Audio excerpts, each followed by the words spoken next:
Alright guys, thanks for watching and welcome back to the channel. I'm Adam, and in today's episode, me and Ollie are going to tell you our first impressions on this brand new Musso EV. Now, it's one of the first EV pickup trucks to hit the UK. What are you excited to see today, Ollie? I am excited to see what this thing can do. We've had the old school Musso, the utilitarian. Now we've got the electric version. We don't even know if this is coming to the UK because this is actually shipped over from Korea. So in today's video, we're going to give an honest UK test drive and explore the car together. That sounds good? Keep watching. Just to let you guys know, we release an episode every single Friday. Next week, we check out the brand new Hyundai Santa Fe plug-in hybrid. So hit that subscribe button so you don't miss that episode. Now, we don't have any sales or stats of the Musso EV over here in the UK because it's not available yet. But it has been smashing it in Korea, selling over 6,000 units in just 6 months, hitting its annual target early. Monthly sales peaked at over 1,300 units, making it one of the country's fastest growing EV trucks, with strong subsidies dropping the price into the £20,000 to £25,000 equivalent range. It's proving that electric pickups can seriously sell. So we're going to get straight into this video by doing a walk around to show you what it's like around the exterior, and you have to let us know if you like the exterior of this car. Let's start off with the front of this car, because you really like the look of this, don't you? I do. You know what, you can see straight away if you look at the Torres EVX, you've got that reference point here with that light bar and these girthy little squares that make it a little bit more utilitarian. I like the front of this. It just looks a little bit plasticky for me.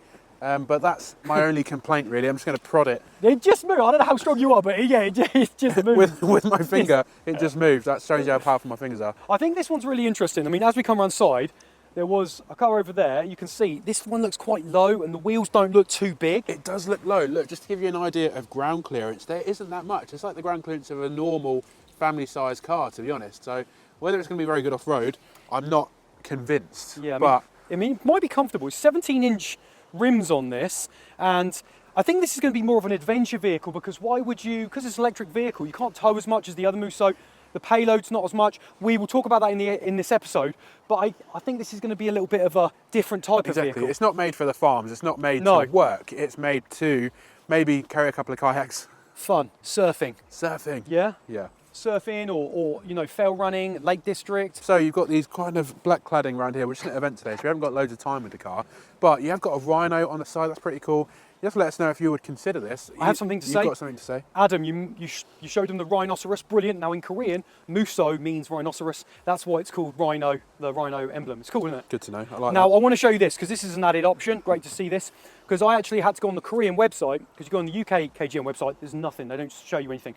And these are little cup holders, so you put your little flask here while you're getting your bricks out and other laboury things. Laboury things? Yeah, you know, like labourers. Labourers aren't using this car, we've already established that. 500 kilograms payload you can have in it, which isn't as much as obviously the normal Musso. Is that enough for you? There's a step, you know. Listen. The step's here, look. This is a truck, you should be able to get on. Look at it, I feel like I'm surfing the Musso. It's Yeah. moving. It is moving. It's pretty good, you know, plenty of space back here, a couple of tether points as well. I think this would be a cool looking car on the beach. You get on the Korean website, you can get all these different accessories, load up your surfboards. This will look cool on the beach. Yeah. Look at these as well. Are these grab rails? I don't know if these are functional or whether they'll come off. But you could, yeah, sit on this, hold on to this. Oh, moved a little bit, but moved a little bit. I think this is a cool looking car. Well, I think it is a youthful looking design, pretty modern for an electric truck. It's a pickup truck for the new age. Whether it's going to be usable, because we know the Musso that we had and that we beat a farmer with. If you watch that episode, yeah, if you haven't seen that episode, we put the Musso up against a classic 130 Defender on an actual farm. Tug him what? We didn't tug him off. We did a tug of war, and the Musso won, beat his Defender. He was upset. He was very impressed with the towing capability and all the farm jobs it could do. But that's the old Musso. That's still available. But this is an electric Musso. It is an electric Musso, so it's going to be different. Take that, Rog. Take that, Rog. Now, if the Musso EV does come to the UK, it's going to have a starting price of around £41,495. I've been told it now offers 290 mile range on an 80.6 kilowatt hour battery. And I've also heard there's going to be a 4x4 option available as well that does 235 miles. Good, because having just two-wheel drive is a little bit weird. But here's the catch. The old Musso could carry much more and tow heavier loads. So who's going to buy this? Considering its Korean success and the rise of EVs, it might find a niche, but it's definitely not the workhorse it once was. I'm in the very quiet Musso EV. And I gotta say, my memory with this steering wheel in the action has served me well. This is really gorgeous wheel to hold. And I've got some flappy paddles here for the regen, which is going to be interesting to see how it works. We've got 206 PS. So it's based on the Torres EVX platform, which we've done a review on before. And it's taken these big speed bumps in the road quite well, and then you're onto the accelerator and everything just kind of works really smooth. It's weird being in the Musso and not hearing that diesel engine. There we go. Foot down.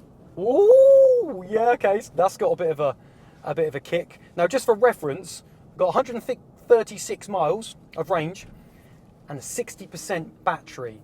So there you go, and we'll let you know what we're averaging on the way back, miles per kilowatt hour, because that'll be really interesting on a real honest UK road test. Okay, coming out of a junction, I'm in sport mode. Oh my goodness. Okay, it's got some, now to be fair, now I'm feeling that regen. Now, and that's what I would do. I'd probably leave that regen on full. When I booted it out of that junction then, it's got that real smooth transition of power, and this doesn't even feel like a truck anymore at all. It's so much more comfier than the other Musso and the Rexton and other bits we've tried from KGM, from their products. This is actually decent. Okay, now it's very interesting because Adam was with me in the old Musso that we had, so I want to know about comfort levels in the rear seats. Talk to me, Adam. Okay, so let me tell you what it's like in the sort of like back of the Musso EV. Let me start with knee room. So this is my knee room. I feel like I haven't got loads of knee room, but what do you expect? A lot of pickup trucks, you don't really get much knee room. In the middle there, you've got a bit of some USBs and some vents, and then a little bit of storage under the seat. In the back of the seat there. And you've actually got heated rear seats, which is pretty good to see. I like that. In the middle, let's have a little look. You've got 2 cup holders. Materials feel quite nice. I like this sort of leathery material. It does feel very nice to touch. The seats themselves feel quite comfortable. You do feel quite high up, but visibility is very good for anyone sat in the back. So there's definitely a bit of room. It's fairly comfortable. I haven't got too many complaints. So yeah, that's my verdict of the back. Let's talk about charging with the Musso EV. After speaking with the KGM reps, they told me max charge is 300 kilowatts. That means a fast charge from 10 to 80% is 36 minutes. A wallbox at home, 7 kilowatts, 0 to full is 12 hours. And this also has V2L capabilities as well. Everything is pretty similar to the other KGM products we've been in the Musso. So it looks like similar tech as well. It just shows you your range, 137 left. Now you're supposed to get 246 miles of range with this Musso. What I do like to see, you've got the flappy paddles for your regen, but look, the steering wheel from the actions in here with the KGM brand, and that is really cool because you've got your orbital buttons as well. I'm not sure That's about... cool. Why are you so aggressive with it? Sorry. No, you don't need to be that heavy-handed. Says you.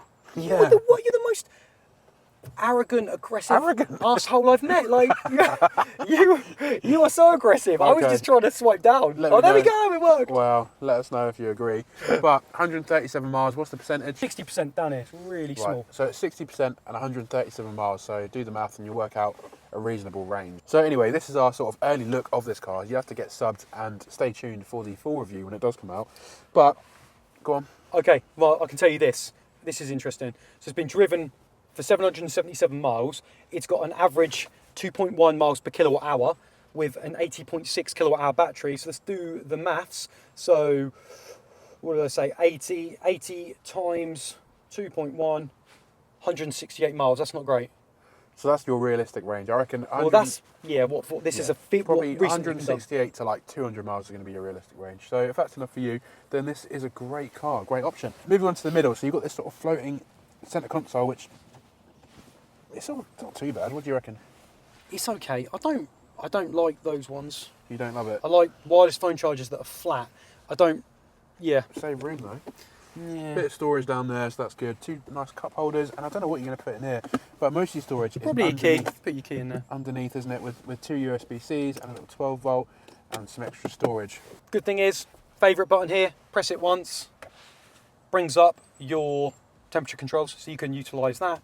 Again, because I've been in a few KGMs, a little secret is swipe down from the top and you can get your drive modes, because there is no drive mode button. and they still haven't integrated that into any of their new designs. So that is a little tip when you get in the KGM, swipe it down, and then you can change your drive modes. Eco Sport, that's it too. Nice, it's good to know. These screens, they do look quite futuristic at the start, but they're quite sort of dim, aren't they? They're not very... What? It's just, they're quite dim. They're quite dim. The brightness isn't very bright. I can't really see it very clearly. No, so this, you can adjust that. Remember, there's another one in the other KGM. You get like a little grey, Yeah, a it light still doesn't version. go that bright though, does it? Oh, there's a little EV mode. Cute. There was a bit of a delay there. You're not very excited about this car. I am excited. It's just like the tech's a bit kind of, oh, what's this cluster? Here we go. Don't lie. I just think this is a bit of a playing vehicle, like on the beach, where you just take it rather than actually doing some like work with it. And also, if you don't need to tow 3.5 tons, that's another thing, because there's not much release on what it can tow. However, the Korean website says 1,800 kilograms. That's what it can tow. So if you don't need to tow that much, then it's going to be okay to tow stuff. Just drop it down into Eco, because I'm in Sport. There we go. There's only 2 drive modes, and to get to those, you have to swipe down. Now I'm in Eco, and it is so peaceful and quiet. And the windows aren't acoustic, so I thought it wouldn't be as quiet. But I'm pretty impressed, to be fair. I think hopefully these do come to the UK. Again, I don't think they're going to be used like the normal Musso, the utilitarian that can have a max payload and have tow 3.5 tons at the same time, because this can't do that. It's got 500 kilograms max payload, and on the Korean website, because I needed the stats from there, it's 1,800 kilograms you can tow. But if you don't need to do that, it'll be absolutely fine. Okay, few negatives then. The infotainment and software doesn't seem to have been updated much at all. And we had the Musso a while back, so it'd be good to see that a bit of a newer software, not as laggy. Secondly, I think I'm right in saying that this is 2-wheel drive. Who wants a truck that's 2-wheel drive? I mean, I don't know, maybe in Korea they have it, or they don't need it to be 4-wheel drive. Maybe there's a 4-wheel drive option that's coming, I don't know. But from my notes and what I've researched, it's 2-wheel drive. Secondly, there is too many distraction monitors. So for example, look, I've got it here. You've got distraction monitoring off. I've turned it off because it beeps at you all the time. Eye closure monitoring. Then there's a yawning monitoring. There doesn't need to be that many. Just one distraction monitor, turn off. We don't need to now have sub-menus for one eye closed, yawning, sneezing. We don't need that. We don't need all the different emotions and actions of our face.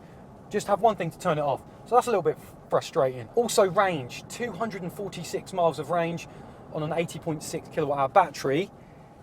Really, realistically, here in the UK, you might be getting 200. Are you going to be getting a truck 2025 with 200 miles range? I know you could still argue you don't use that much in a day, but in a world where technology is advancing, other brands are giving you 300, 400 miles plus now. So you'll have to let me know what you think about the range in the comments. One thing I did notice on the Korean website for KGM for this car is they had a model called a Black Edge version, where everything's blacked out, you've got the black accents, and it looks very cool and modern and sleek. And I would want one of those if it came to the UK, because it looked great. So if you are interested in this car, check out the Black Edge versions on the Korean website, because it just transforms this car into something that it looks even better aesthetically. Okay, so that has been our quite early preview of this KGM Musso EV. Hopefully it's coming to the UK, but this gives you an idea of what to expect. Ollie, do you like it? Do you know what? It was an interesting drive, very smooth and quiet and relaxing. As a truck, I'm not sure I quite get it unless I lived on the beach and I didn't need to tow that much. But I would love to know what you guys think. I mean, it does look pretty funky, I'll give you that. Same tech that we've seen before. Let me know what you think about the car in the comments down below. As always, throw us a like if you like the episode. Get a sub to Car Chat TV, and we will see you on the next one. If you've made it this far, thank you ever so much for watching. I've just popped up 2 more videos on your screen that you also may like. If you do watch one, let me know what you think.